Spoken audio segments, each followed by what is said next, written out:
Right, time for another video. About a month or so ago, we put up some Govee Permanent Outdoor Lights on the main house. They ran from this side of the house all the way around and down the side of the garden. I made a YouTube video of that. I'll put a link in the top here so you can take a look.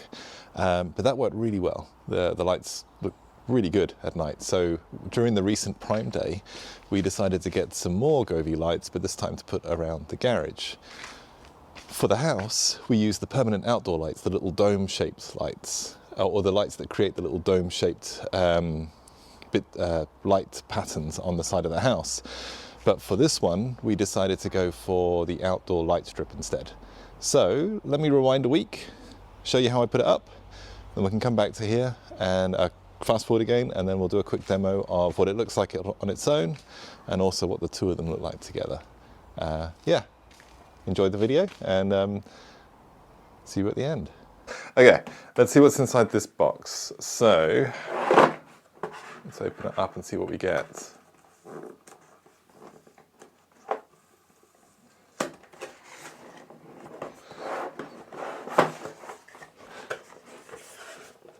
Govee products always come very nicely packaged, I must admit. But right, okay, so we get some instructions, oops, so let's put those to one side for the time being, a user manual, a big reel of lights, and then, okay, hang on, let me get all this stuff out of the box and come back.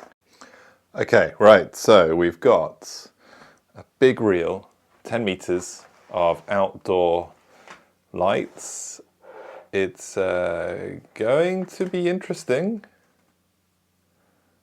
because the lights appear to be directly connected to this. So I'm not entirely sure how I'm going to get this inside, this bit here inside, while the rest of it's outside, without perhaps having to feed the entire light strip through, unless of course this comes out somehow. I'll have to have a look.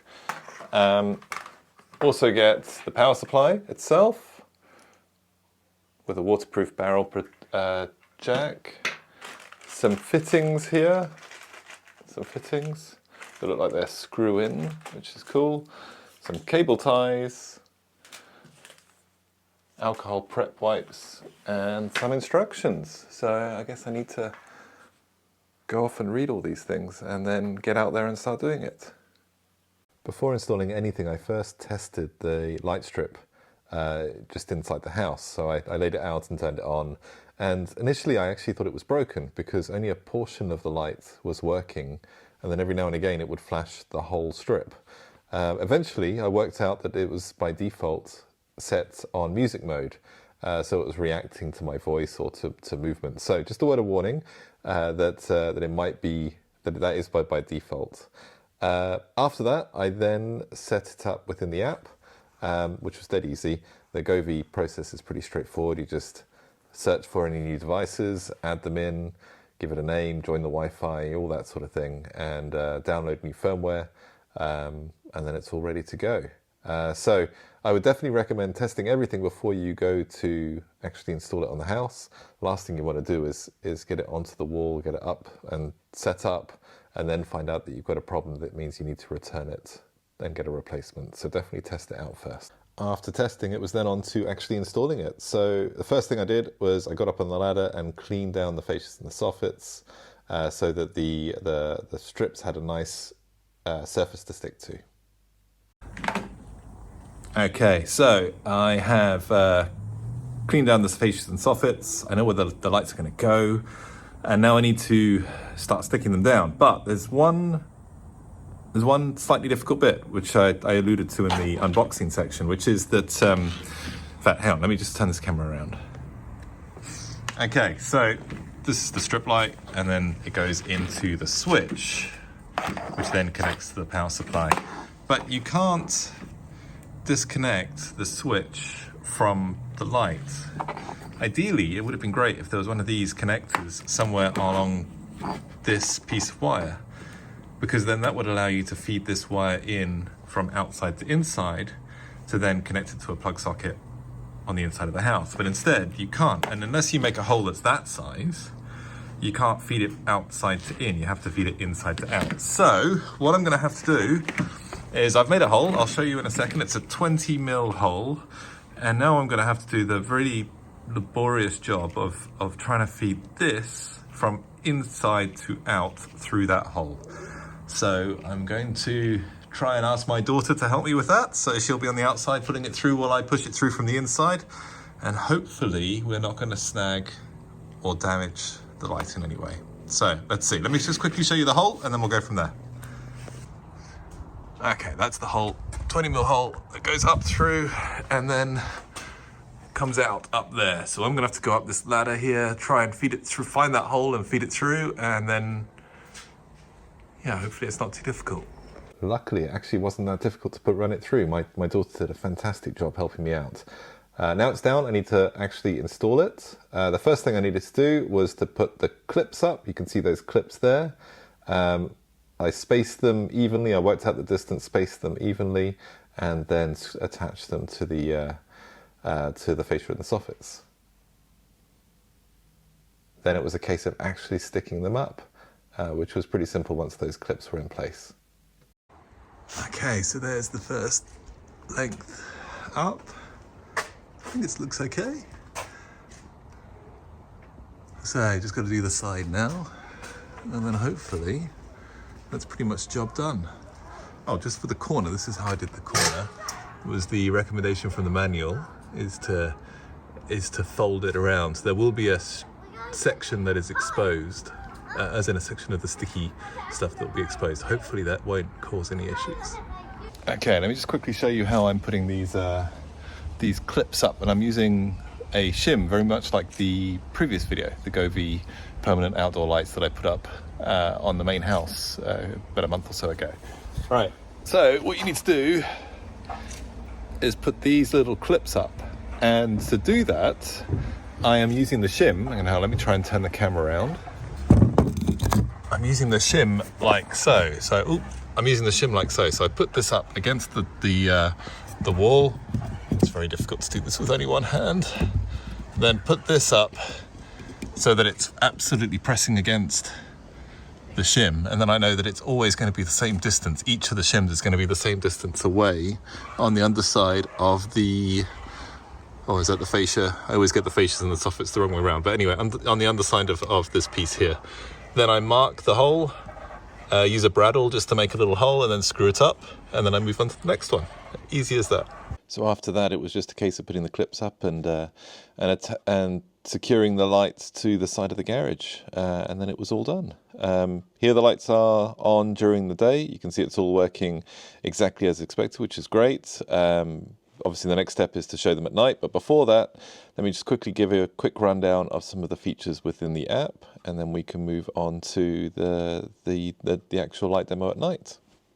Just before getting into the actual demo at night, I thought I'd just quickly show you some of the settings within the app. I had a couple of questions on this in the previous video, so I thought it would be good to cover it now before going into the demo. So this is the app. I'll overlay it over here somewhere, so hopefully you can see it. And you can see I've got the two lights, the original outdoor lights on the right. Those are the lights I put up on the house in the previous video, and the new outdoor strip lights, which are the ones I've just put up on the garage. If we go into the strip lights, you can see once it's connected, they're already on, and you can control, there's lots of controls here, music, color, scene, DIY, lots of other things. So if we go into scene, you can see we can change between natural, festival, life, emotion. There's a whole load in here. And if you go to festival, then you've got things like Christmas and Halloween and all those, the settings you might want to use for events. If you then want to choose, if you want to be more custom, firstly, you can go into emotion. There's some different settings in here. There's tons and tons and tons to choose from. And what I've seen is they tend to add new scenes quite regularly. So it's constantly changing in here. However, if you wanted to control your settings more yourself, you can use color instead. And that allows you to literally choose the segment of the light that you would like to set to different colors, control the brightness of those relative sections, and even control the motion of those sections as well. And if you want to go even more advanced, you can click on Advanced here at the top and then control the individual LEDs. So you can go right down to the individual LED control if you really want to. And that is great if you're wanting to create some accent lights or sort of some security lights or just some daily lights that aren't necessarily colorful. You can control the exact pixel or the exact LED within the strip that is lit up at any one moment, which is a great feature. However, that is just one light. What if you want to control both of them together? And to do that, this app there's a lot of options in this app, so I'm definitely still just scratching the surface here. But on the Home tab, towards the bottom, there's this Dream View section, and that allows you to group two lights together. As you can see down there, it controls both of those lights. And this gives you a subset of the scenes and options that you had within the individual light control. So within here, you see we've got 4 festivals available: Christmas Bell, Candy Cane, Halloween, and Christmas. And these, again, they change throughout the year. And that allows you to sync both of the lights up together. Again, same for Emotion, or Natural, or Thunder and Rain. So you get a sort of subset, a limited amount of options available if you're wanting to have all of your lights or groups of your lights controlled in a similar way. So hopefully that's useful. Shout if there's any questions, definitely put them in the comments. I'll try and answer whatever I can. Now let's move on to the quick demo. Quick word of warning, some of the scenes are quite flashy, so if you're sensitive to flashy lights, be careful, maybe don't watch this next section. But and also I'll start off by showing what the lights are like on the garage, the new lights, and then towards the end of it I'll show you how the two lights work together. And I'll try and include a description under each scene so you know which scene has been used for each of the different light settings. So enjoy, thanks for watching, and see you in the next one.